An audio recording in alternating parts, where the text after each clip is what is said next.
मुअज़्ज़ज़ सामीन हज़रात, मुल्क में क्या चल रहा है हमारे और आपके आंखों के सामने है। वही चीज़ें कल भी हुई थी और वही चीज़ें आज भी हो रही है। वही काम संविधान के ख़िलाफ़ कल भी हुआ था और वही काम आज भी हुआ है। फ़र्क इतना है कि अगर कोई बंदा अपने डिफेंस में, अपनी बचाव के लिए किसी पत्थर का जवाब देता है तो उसे पीट करके या तो मार दिया जाता है या तो घसीट करके जेलों में बंद कर दिया जाता है या तो भगा करके पीछे से गोली मार दी जाती है। और वही काम जब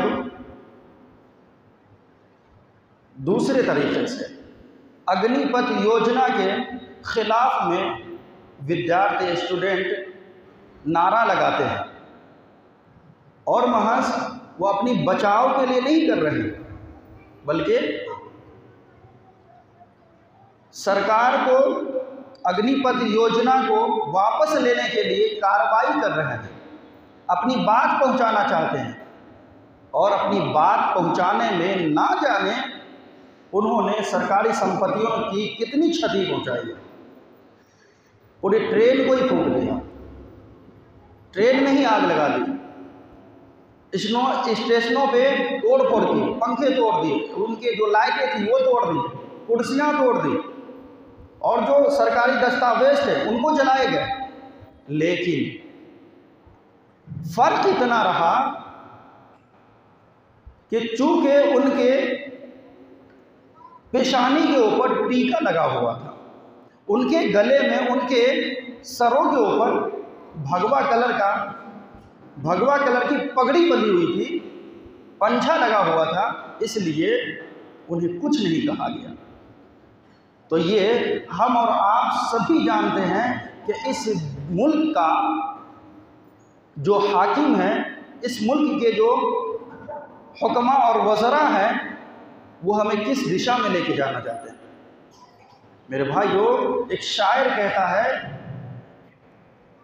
और ये इस शेर के अंदर पूरे के पूरे जवाब है कि हम आह भी करते हैं तो हो जाते हैं बदनाम और तुम कत्ल भी करते हो तो चर्चा नहीं होता। मेरे भाइयों, जब ये हालात हमारे मुल्क के बन जाए, हमारे शोबे के बन जाए, तो मुसलमानों को कौन सा किरदार अपनाना चाहिए, मुसलमानों को अपना कदम किस हद तक और कहां तक ले जाना चाहिए, इसको सोचना, समझना और इसके ऊपर सब मिल करके विचाराधीन करना, ये वक्त की ज़रूरत और वक्त की मजबूरी है। अगर हम नहीं समझेंगे तो याद रखिए कि ये दौर अभी हम अपनी आंखों से देख रहे हैं, आने वाले दिनों में हमें भी घरों से निकाला जाएगा, आने वाले दिनों में हमें भी, हमारे रास्ते भी रोके जाएंगे, आने वाले दिनों में ये इंडियन फोर्सेस हमारे ऊपर भी गोलियां चलाएंगी। जिस तरीके से बर्मा के मुसलमानों का हाल हुआ, उसी तरीके से हमारे भी हालात होंगे और कोई पुरसाने हाल नहीं होगा। क्यों? इसलिए हमने पहले से ये वाक़यात अपनी आंखों से मुशाहिदा करते आए। जब आज इतने मज़ालिम ढाए जा रहे हैं और 1-2% ये माइनॉरिटी के लोग नहीं बल्कि 30 से 40% है, फिर भी दुनिया की किसी भी मुल्क से, दुनिया के किसी भी आइन से, किसी भी कोर्ट से, किसी भी पार्लियामेंट से ये आवाज़ें नहीं उठ रही हैं कि मुल्क हिंदुस्तान में मुसलमानों के ऊपर जुल्म ढाया जा रहा है और वहाँ के जालिम हाकिम हुक्मरान उन मुसलमानों के ऊपर मज़ालिम ढाए जा रहे हैं। लेकिन उनकी मदद पहुँचाई जाए तो कैसे पहुँचाई जाए, उनकी मदद अगर की जाए तो किस अंदाज में की जाए, कोई आवाज़ उठाने वाला नहीं है। हमें और आपको खुद को ही सोचना पड़ेगा, हमें और आपकी हिफाजत खुद ही करनी पड़ेगी, हमें अपनी जंग खुद ही लड़ना पड़ेगी। मेरे भाइयों, कोई दूसरा साथ देने वाला नहीं है। अब जंग लड़ने का तरीक़ा क्या होना चाहिए, ये मैं आपके सामने बयान करने वाला हूँ कि क्या ये वक्त पहली मर्तबा मुसलमानों के पास है कि ये बुरे औकात से ये फर्स्ट टाइम है इंडियन हिस्ट्री में या फिर पूरे आलम की इतिहास में, तारीख में, कि मुसलमान आज पहली मर्तबा परेशान हो रहे हैं? नहीं, इनसे बहुत ज़्यादा परेशान किए गए। यहाँ तक कि आप तारीख़ का दौरा करेंगे, हदीस का दौरा करेंगे तो आपको पता चलेगा मुसलमानों के ऊपर आज के दौर में उस दौर के बनिस्बत कुछ भी जुल्म ढाया नहीं जा रहा है। आज कुछ भी हो रहा है, कम से कम हम अपने घर में 2 वक्त की रोटी सुकून से तो खा रहे हैं। हमारी नमाजों पे तो पाबंदियां नहीं है, आपस में लेन देन में तो कोई पाबंदियां नहीं है, घर से बाहर निकलने के ऊपर तो कोई पाबंदियां नहीं है। लेकिन ऐसा भी दौर मुसलमानों ने देखा मेरे भाइयों कि जब मुहम्मद रसूलुल्लाह सल्लल्लाहु अलैहि वसल्लम के साथ आपके हवारियीन को, आपके सहाबा को शेब अबी तालिब के अंदर 3 साल की मुद्दत के लिए बंद कर दिया गया। और जब वहाँ अल्लाह के रसूल सल्लल्लाहु अलैहि वसल्लम कैद बंद होते हैं तो आप सल्लल्लाहु अलैहि वसल्लम के ऊपर खाना बंद कर दिया जाता है, पानी बंद कर दिया जाता है और आपसी मुआमलात के ताल्लुकात बंद कर दिए जाते हैं। कोई आपसे बात करने को तैयार नहीं। और ये एक दिन की बात नहीं थी, पूरे 2.5 साल की मुद्दत गुजर गई। और ऐसे ही हालात के रोना रोने वाले कुछ लोग थे जो बाहर रोना रोते थे लेकिन मदद के लिए तैयार नहीं होते थे। लेकिन तारीख़ ने देखा, दुनिया ने देखा, जब अल्लाह के रसूल सल्लल्लाहु अलैहि वसल्लम शेब अबी तालिब से बाहर आते हैं तो आप सल्लल्लाहु अलैहि वसल्लम के ऊपर आयत नाज़िल होती है, कुरान मजीद के आयतों का नुज़ूल होना शुरू होता है। आप सल्लल्लाहु अलैहि वसल्लम को क्या हुक्म होता है मेरे भाइयों, उस हुक्म को आज हमारी और आपकी ज़िंदगी में लागू करने की सख्त ज़रूरत है।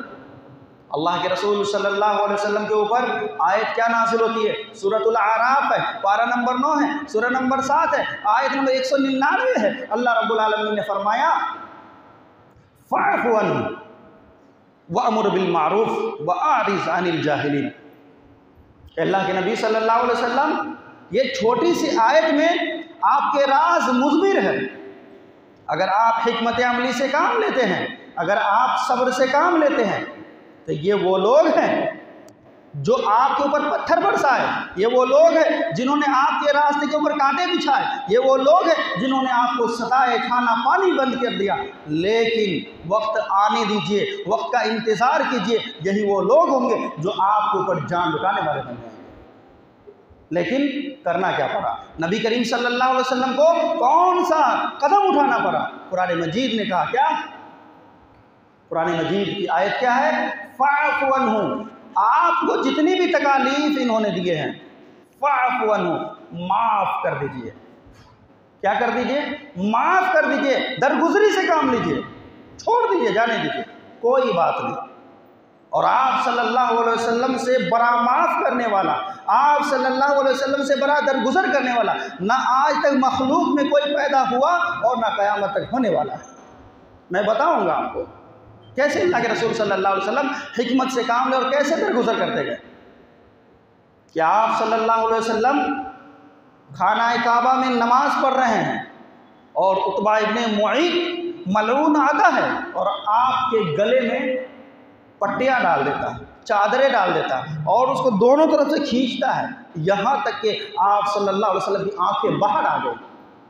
ऐसा लग रहा था आप सल्लल्लाहु अलैहि वसल्लम की जान अब निकल जाएगी। उसी असना में हज़रत अबू बकर सिद्दीक़ रज़ियल्लाहु ताला अन्हु देख लेते हैं, दौड़े आते हैं और कहते हैं मलऊन शख्स, क्या तू उस शख्स को महज इस बात में मार देना चाहता है, महज इस बात में उस शख्स को सता रहा है जो ये कहता अल्लाह एक है, जो ला इलाहा इल्लल्लाह की गवाही देता है? इसके भला इसके एवज़ में इनके जो आप सल्लल्लाहु अलैहि वसल्लम नारा लगा रहे हैं ला इलाहा इल्लल्लाह, एक ही अल्लाह की इबादत करो, भला बताओ इसके अलावा कोई आप सल्लल्लाहु अलैहि वसल्लम का कोई एक गुनाह साबित कर दो। आप सल्लल्लाहु अलैहि वसल्लम का गुनाह क्या था?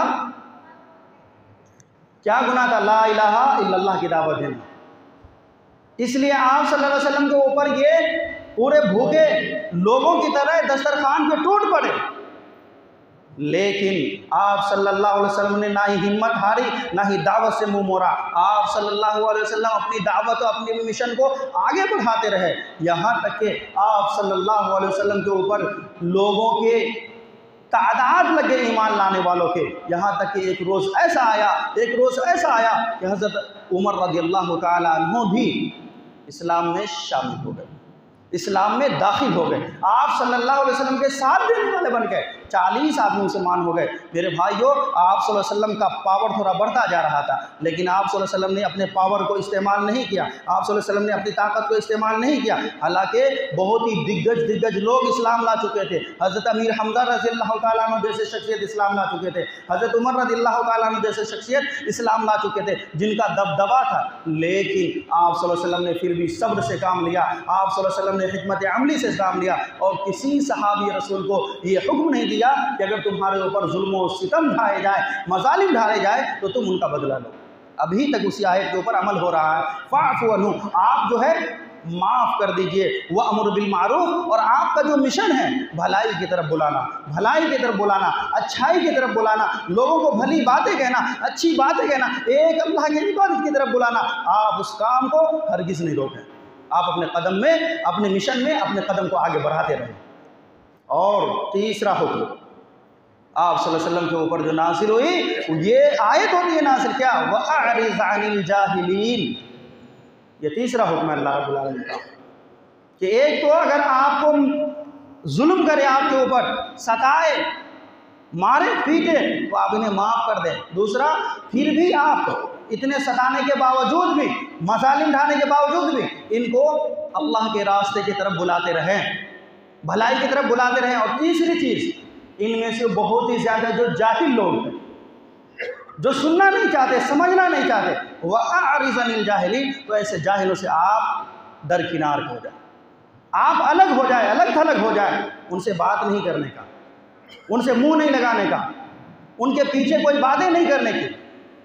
मेरे भाइयों, नबी करीम सल्लल्लाहु अलैहि वसल्लम इस आयत करीमा के ऊपर अमल करते हैं, और फिर दुनिया ने देखा, फिर तारीख़ गवाह है, हदीस की किताबों में वाक़या मज़कूर है कि आप सल्लल्लाहु अलैहि वसल्लम के ऊपर वो शख्स भी ईमान लाए जो ज़िंदगी भर आपसे दुश्मनी करते रहे, जिस शख्सियत का नाम अबू सुफियान रज़ियल्लाहु ताला अन्हु। भला बताएं, अबू सुफियान रज़ियल्लाहु ताला अन्हु ये हमेशा नबी सल्लल्लाहु अलैहि वसल्लम के दुश्मन रहे, लेकिन वो भी ईमान लाए। क्यों? अल्लाह के नबी सल्लल्लाहु अलैहि वसल्लम ने क्या किया? हिकमत अमली से काम लिया। आप सल्लल्लाहु अलैहि वसल्लम ने क्या किया? सब्र से काम लिया। अगर वही कायदा, वही कानून, वही तरीक़े आज हम भी अपनी ज़िंदगी में अपनाते हैं, अल्लाह की कसम कह रहा हूँ, वो दिन दूर नहीं है कि फिर इस्लाम का झंडा ही लहराएगा। यही ये मस्जिद तोड़ने वाले लोग मस्जिदें बनाएंगे।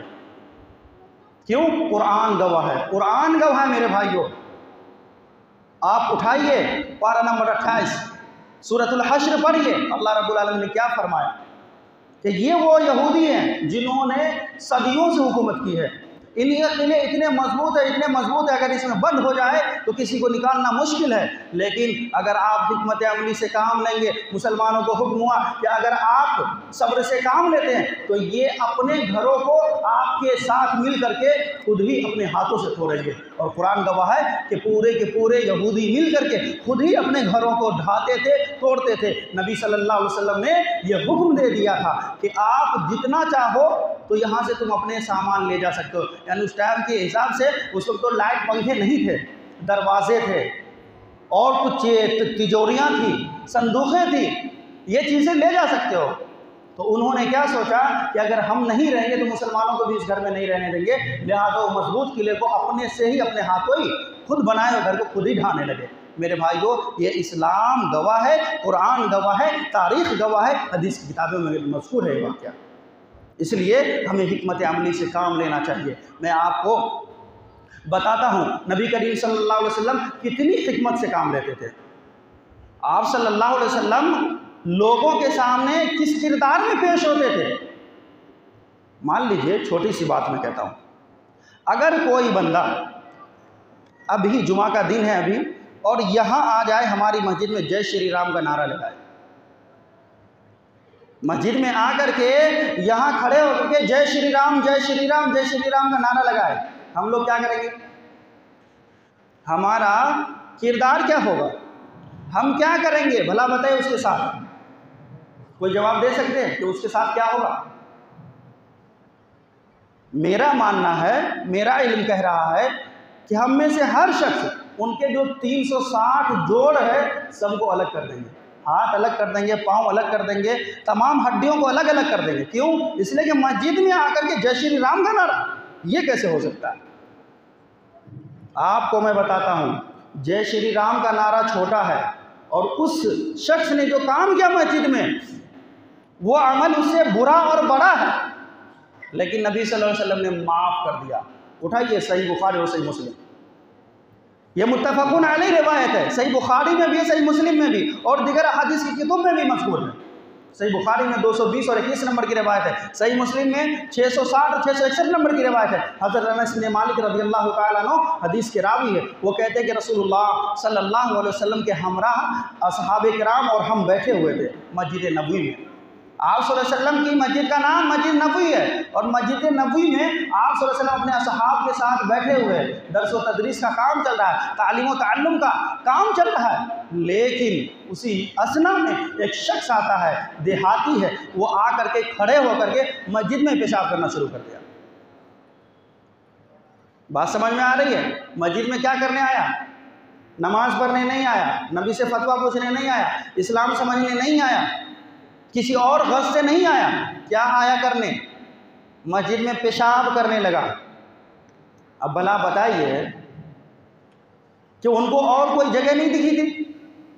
मस्जिद के बाहर कर लेते, जो दीवारें हुदूद थे उन हुदूद के बाहर कर लेते। ऐसा हो सकता था या नहीं हो सकता था? आज कोई भी शख्स यहाँ आए तो सबको पता है कि ये मदरसा बना हुआ है। इतना जाहिल तो कोई नहीं कि बोलेगा ये मदरसा नहीं है, ये शौचालय है। ऐसा तो नहीं हो सकता। उनको भी पता होगा, लेकिन दिलों में नफरतें इतनी थी, बुग़्ज़ और हसद और कीने कपट इतने थे, आप सल्लल्लाहु अलैहि वसल्लम के खिलाफ इतनी चीज़ें उनके दिलों में थी कि वो अपने आप को बर्दाश्त नहीं कर सके, आगे मस्जिद में पेशाब करने लगे। नबी करीम सल्लल्लाहु अलैहि वसल्लम के असहाब देखते हैं, दौड़ पड़ते हैं कि तुम क्या कर रहे हो? मह मह मह कहने लगे, क्या कर रहे हो, क्या कर रहे हो? अल्लाह के नबी ने फरमाया, इन्हें छोड़ दो, इन्हें पेशाब करने दो। अगर तुम अभी उसे डांटोगे, फटकारोगे, वो डर जाएगा, ऐसे ही भागेगा, तो पेशाब पूरे मस्जिद में जाएगा, नहीं जाएगा। एक बंदा खड़े होकर के पेशाब कर रहा है और आधी पेशाब में अगर किसी को रोका जाए तो फिर क्या होगा? पेशाब के बूंद उसके कपड़े भी ख़राब करेंगे, हो सकता है तुम्हारे कपड़े भी ख़राब हो जाए, और मस्जिद की एक जगह भी नापाक हो रही है और बहुत सारी जगहों पे वो पेशाब गिरेगा तो और जगह नापाक हो सकती है। इसलिए नबी सल्लल्लाहु अलैहि वसल्लम ने क्या फरमाया? इसको छोड़ दो, जाने दो। जब वो बंदा पेशाब कर लेता है, पेशाब करने के बाद अल्लाह के नबी सल्लल्लाहु अलैहि वसल्लम ने उस बद्दू देहाती जाहिल शख्स को बुलाए और आप सल्लल्लाहु अलैहि वसल्लम ने फरमाया बैठो। वो शख्स आके बैठा और आप सल्लल्लाहु अलैहि वसल्लम ने क्या फरमाया? हम और आप होते तो क्या करते? बात समझ रहे हैं ना? क्या करते? जो भी होता वो कर डालते। माँ बहन की तो कोई बात ही नहीं थी। आज तो गालियाँ जो है हमारी ज़बानों पे, ये तो मतलब कोई इसकी तो कोई औकात ही नहीं है, इसको तो हम गुनाह समझते ही नहीं है। माँ बहन की एक तो करते ही, लेकिन इतनी पिटाई और इतनी कुटाई करते शायद वो यहाँ से जा भी नहीं पाता। नबी सल्लल्लाहु अलैहि वसल्लम का अखलाक देखिए, वो शख्स आया, बैठा, आप सल्लल्लाहु अलैहि वसल्लम ने फरमाया कि सुनो, ये पेशाब करने की जगह है। हम भी और आपसे भी कह सकते किसी को मुस्बत तरीके से, भाई ये जो आपने काम किया ये वो काम करने की जगह है। आपने नहीं देखा कि जुमा हो रही है? आज भी जमात खाने में अगर कोई वाहियात हरकत करते हैं तो आज भी हम उसके ऊपर फ़ौरन एक्शन लेते हैं कि भाई ये जमात खाना ज़रूर है, लेकिन ये नाच गाने की जगह नहीं है, बीड़ी और सिगरेट पीने की जगह नहीं है, हम बोलते हैं। तो वैसे ही नबी करीम सल्लल्लाहु अलैहि वसल्लम ने क्या फरमाया कि देखो ये पेशाब करने की जगह नहीं है। सुनो, मैं अल्लाह का नबी हूँ और इस मस्जिद में अल्लाह के ज़िक्र होते हैं, अज़कार होते हैं, नमाजें होती है, कुरान की तिलावत होती है, इसलिए अल्लाह का पाकीज़ा नाम यहाँ लिया जाता है। तो ये पेशाब करने की जगह नहीं है। फिर आप सल्लल्लाहु अलैहि वसल्लम ने जिसने पेशाब किया उसको कुछ नहीं कहा, बस इतनी नसीहत कर दी और छोड़ दी। और आप सल्लल्लाहु अलैहि वसल्लम ने दूसरे साहब को कहा कि देखो एक बाल्टी पानी ले लो और उसके पेशाब को बहा दो। वो शख्स इस चीज़ को देखता है कि भला जिसकी मस्जिद में मैंने पेशाब कर दी, उसने ना ही गाली दी, ना ही तानाशाही किया और ना ही हमें मारा पीटा, कुछ नहीं किया, और फिर हम उस पेशाब को बहाते तो उन्होंने अपने असहाब को कहा कि आप जा करके पेशाब बहा दो। इस अखलाक को देखता है। तारीख की किताब जो है मेरे भाइयों, वो शख्स पढ़ता है ला इलाहा इल्लल्लाह मुहम्मदुर रसूलुल्लाह। अब पेशाब करने वाले, मस्जिद को नापाक बनाने वाले, अब मस्जिद की हिफाजत करने वाले बन गए। देखिए नबी सल्लल्लाहु अलैहि वसल्लम का अखलाक है। क्या हमारे पास ऐसे अखलाक है? नहीं। बस हम इतने उतावले हैं, महज कोई नेता जो है भड़काऊ बयान दे दे। हमारा दीन इतना कमज़ोर हो गया कि किसी नेता या कोई भी ऐसा शख्स जो सिर्फ अपने नबी के ख़िलाफ़ बोल दे, दीन के ख़िलाफ़ बोल दे, कुरान के ख़िलाफ़ बोल दे, फ़ौरन भड़क उठते हैं। इतना कमज़ोर हमारा दीन नहीं है, अल्लाह का इस्लाम नहीं है। कुरान मजीद इस बात पे शाहिद है कि लोगों को अल्लाह के रब्बुल आलमीन ने कुरान मजीद में ये बात इरशाद फरमाई, वमा मुहम्मदुन इल्ला रसूल क़द ख़लत मिन क़ब्लिही रुसूल अफ़ा इन माता औ क़ुतिला इंक़लबतुम अला अक़ाबिकुम, कि लोगों मोहम्मद सल्लल्लाहु अलैहि वसल्लम तो महज एक रसूल है, अगर ये कत्ल कर दिए जाए। लोग कहते हैं कि नबी करीम सल्लल्लाहु अलैहि वसल्लम के लिए ये जुमला इस्तेमाल करना नाजायज़ है। कुरान कह रहा क्या नबी सल्लल्लाहु अलैहि वसल्लम कत्ल कर दिए जाए या फिर माता मर जाए, मौत आ जाए, तो तुम अपने एड़ियों के बल पलट जाओगे। किनको ये बातें कही जा रही है? सहाबा किराम को कही जा रही है। सुन लो, अल्लाह को कोई नुकसान होने वाला नहीं है।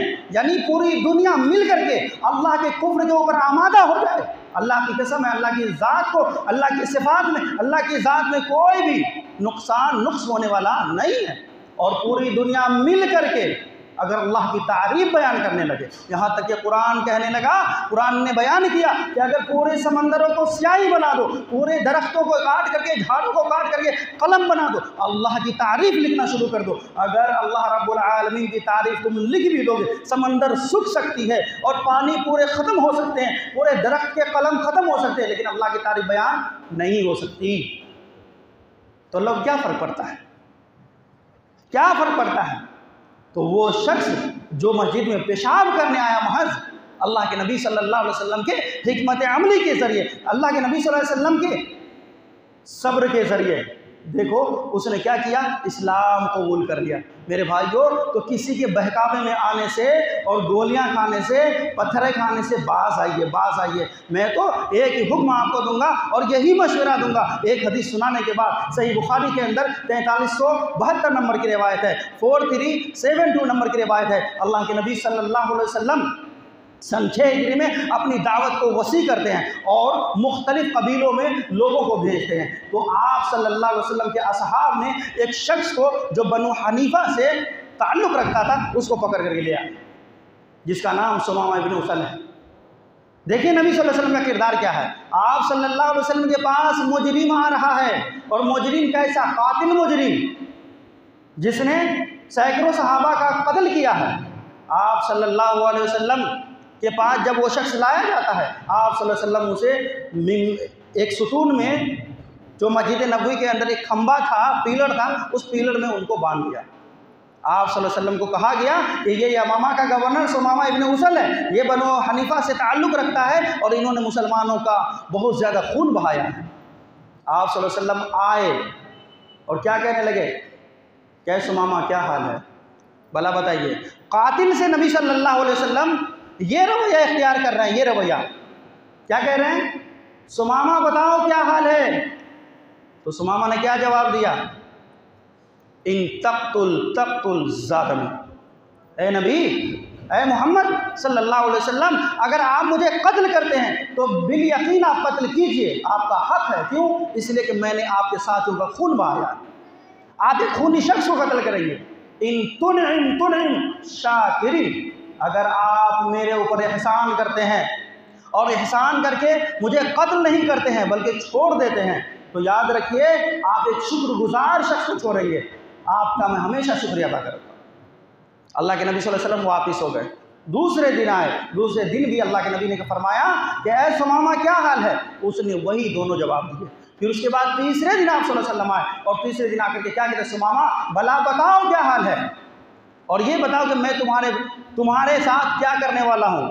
थोड़ा सोचो समझो, आज हमारे जो भाई जेल में बंद हैं, उनसे अगर ये हुकूमत जाकर के पूछे कि भला बताओ आज मैं तुम्हारे साथ क्या करूँगा, कभी भी वो खैर की उम्मीद करेगा? कभी नहीं करेगा। जितने कठोर से कठोर सजा की बात हो वो सोच सकता है, लेकिन खैर की उम्मीद नहीं कर सकता है।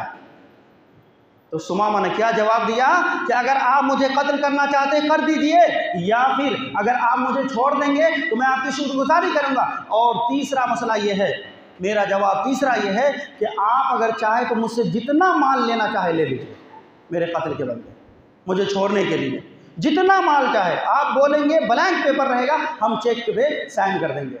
नबी सल्लल्लाहु अलैहि वसल्लम ने असहाब को जमा किया और जमा करने के बाद आप सल्लल्लाहु अलैहि वसल्लम ने फरमाया कि देखो सुमामा बहुत बड़ा इंसान है, सुमामा हमसे बात करना नहीं चाहता, लिहाजा इसको छोड़ दिया जाए।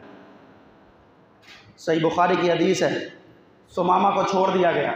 जब वो सुमामा बाहर निकलते हैं मस्जिद से, जैसे ही बाहर निकलते हैं तो एक कुआं था आप सल्लल्लाहु अलैहि वसल्लम की मस्जिद से सटे हुए, उस कुएं में जाकर के वो गुस्ल करते हैं और गुस्ल करने के बाद वापस यू टर्न मारते और क्या कहते हैं, अशहदु अल्ला इलाहा इल्लल्लाह व अशहदु अन्ना मुहम्मद रसूलुल्लाह। अब सुनिए हज़रत सुमामा रज़ी अल्लाह ताला अन्हु का बयान। वही सहाबी रसूल जो कत्ल करने के लिए अभी तलवारें निकालते थे, नबी सल्लल्लाहु अलैहि वसल्लम की इजाज़त के खैर और नबी सल्लल्लाहु अलैहि वसल्लम की इजाज़त और देखते थे आंखों की तरफ कि कब इशारा हो जाए और हम इनके गर्दन को उड़ा दें, क्योंकि नबी सल्लल्लाहु अलैहि वसल्लम से ये गुस्ताखी के साथ बात कर रहा है, नबी सल्लल्लाहु अलैहि वसल्लम की गुस्ताखी कर रहा है। लेकिन वही सहाबी रसूल अब उनको गले से लगाते हैं। कैसे? क्यों? इसलिए कि कलमा पढ़ लिया। और सुमामा रज़ी अल्लाह अन्हु क्या कहने लगे मालूम है? ए अल्लाह के नबी, या रसूल अल्लाह, अल्लाह के नबी सल्लल्लाहु अलैहि वसल्लम, अभी तक मेरे दिल में सबसे ज़्यादा बुरा चेहरा अगर कोई था मेरी आंखों में, मेरी नज़रों के सामने अल्लाह के रसूल, वो आपका चेहरा था। लेकिन अल्लाह की कसम है, अल्लाह की कसम खा करके कहता हूँ कि अभी सबसे ज़्यादा महबूब चेहरा अगर कोई है तो वो आपका चेहरा। ये जुमला देखिए, गौर कीजिए ज़रा से जुमले पर कि वो शख्स अभी तक बात नहीं करना चाह रहा था नबी सल्लल्लाहु अलैहि वसल्लम से, इतना गुरूर, इतना घमंड, लेकिन नबी सल्लल्लाहु अलैहि वसल्लम ने एहसान किया, हिकमत अमली से काम लिया, सब्र से काम लिया, तो फिर उसका रिजल्ट क्या आया? अशहदु अल्ला इलाहा इल्लल्लाह व अशहदु अन्ना मुहम्मद रसूलुल्लाह। अब सुमामा क्या कह रहे हैं? अल्लाह के नबी, सबसे ज़्यादा अगर गंदी सोसाइटी अगर लगती थी तो आपकी सोसाइटी लगती थी, लेकिन अब सबसे ज़्यादा महबूब आपकी सोसाइटी। सबसे गंदा शहर आपका शहर लगता था, लेकिन अब सबसे महबूब, सबसे ज़्यादा पसंदीदा मेरा शहर है तो मदीनतुर रसूल सल्लल्लाहु अलैहि वसल्लम। तो मेरे भाइयों, तो आपने देखा कि नबी सल्लल्लाहु अलैहि वसल्लम ने हिकमत अमली से काम लिया, सब्र से काम लिया, तो देखिए रिजल्ट कितना पॉजिटिव आया। और आपको कुरान मजीद के अंदर अल्लाह ने हुक्म दिया है, या अय्युहल्लज़ीना आमनु इस्तईनु बिस्सब्रि वस्सलाह इन्नल्लाहा मअस्साबिरीन, कि लोगों, मुसलमानों, अगर कभी परेशानियां आए, गमखार हो जाओ, लोग सताने लगे, मजालिम ढाने लगे, तो फिर मदद किससे मांगनी है? अल्लाह से मांगनी है। और किस चीज़ के ज़रिए से? नमाज के ज़रिए से और सब्र के ज़रिए से। अब हम में से ये बात मैं आपसे सवाल करता हूँ, कितने लोग हम में से नमाजी हैं और कितने लोग सब्र करते हैं? ना ही नमाज अदा करते, ना ही सब्र करते, जिस वजह से मेरे भाइयों ये निगेटिव रिजल्ट आ रहे हैं, जिस वजह से हम आज जलील हो रहे हैं, आज हम हर जगह मारे जा रहे हैं, पीटे जा रहे हैं। आज हमारा पुरसाने हाल कोई नहीं है। मैं पूछना चाहता हूँ, झारखंड के वो 14 साल का बच्चा, जब वो गोली लगती है, क्या उसके ऊपर FIR दर्ज हुआ है? कोई बता दे इसमें से? कभी ऐसा हुआ नहीं है और ना ही होगा। वो तो एक बच्चा शहीद हुआ। अगर मान लीजिए सैकड़ों बच्चे भी शहीद हो जाए, हमारे सैकड़ों नौजवान भी शहीद हो जाए और हज़ारों माओं की इज्जतों को तार तार कर दिया जाए, फिर भी हमारा कोई पुरसाने हाल नहीं होगा। क्यों? इसलिए कि अल्लाह रब्बुल आलमीन ने ही हमारे ऊपर ज़िल्लत व खाली का वक्त है ना मुसल्लत कर दिया है, क्योंकि हमारे अखलाक सही नहीं है, हमारे किरदार सही नहीं है, हमारे आमाल सही नहीं है। मेरे भाइयों, तुम कैसे मुसलमान हैं? अल्लाह की नज़र में हम सही मुसलमान है ही नहीं है। ला इलाहा इल्लल्लाह मुहम्मद रसूलुल्लाह का तो दावा करते हैं, लेकिन तकाज़ों को आज तक के किसी मुसलमान ने अदा किया नहीं किया। रस्म व रवाज में उलझे हुए हैं, जातो बिरादरी में उलझे हुए हैं, अपने अपने ज़िद और गुरूर में उलझे हुए हैं, अपने अपने दौलत में नाश कर रहे हैं, अपने औलाद में नाश कर रहे हैं। मेरे भाइयों, तो फिर भला बताइए अल्लाह की मदद कहाँ से आएगी? अल्लाह की मदद लेना है तो आप अल्लाह से जुड़िए, इस मस्जिद से जुड़िए, सजदा कीजिए, रुकू कीजिए, अल्लाह से गिर करके दो दुआएं मांगे, अल्लाह रब्बुल आलमीन की इस्तिआनत ज़रूर आएगी इंशाअल्लाह रब्बुल आलमीन। अल्लाह रब्बुल आलमीन से दुआ है, अल्लाह रब्बुल आलमीन हमें और आपको सही समझता फरमाए।